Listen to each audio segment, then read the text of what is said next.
Welcome to the World Register Report. The World Register is an independent news source providing truthful, unbiased, and timely reporting of people, places, and events.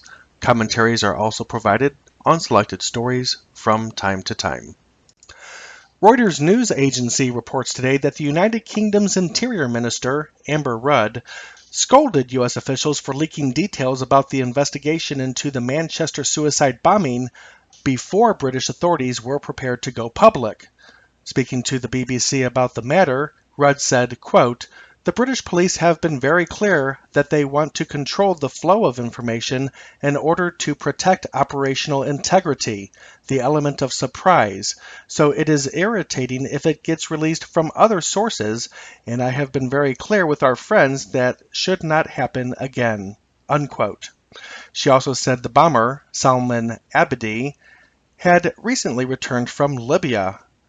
French Interior Minister Gerard Collomb said Abedi had links with the Islamic State and may have visited Syria. The 22 victims included an 8-year-old girl, several teenage girls, a 28-year-old man, and a Polish couple who had come to collect their daughters. According to the report, a health official said 64 people were wounded and 20 were receiving critical care for highly traumatic injuries to major organs and limbs. South Front reports today that the U.S.-backed Syrian Democratic Forces, SDF, captured the villages of Hamra Balasim, Nasira, and Al-Furqun around the eastern and western countrysides of Raqqa, Syria, putting them within 5 miles of the Islamic State stronghold.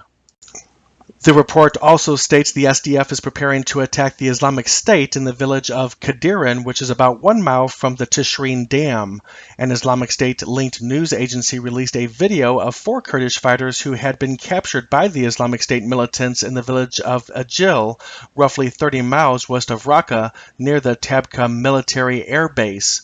The air base was recaptured from the Islamic State earlier this month. And the Washington Times reports today that former U.S. President Barack Obama's administration knowingly let in at least 16 MS-13 gang members who arrived to the U.S. as illegal immigrant teenagers in 2014. Citing internal documents, Chairman of the Senate Homeland Security Committee, Senator Ron Johnson, Republican of Wisconsin, said the teens were shipped to juvenile homes throughout the country. A whistleblower turned over Customs and Border Protection documents from 2014 detailing the 16 persons who were caught crossing the border. Senator Johnson said, quote, "CBP apprehended them, knew they were MS-13 gang members, and they processed and dispersed them into our communities." Unquote.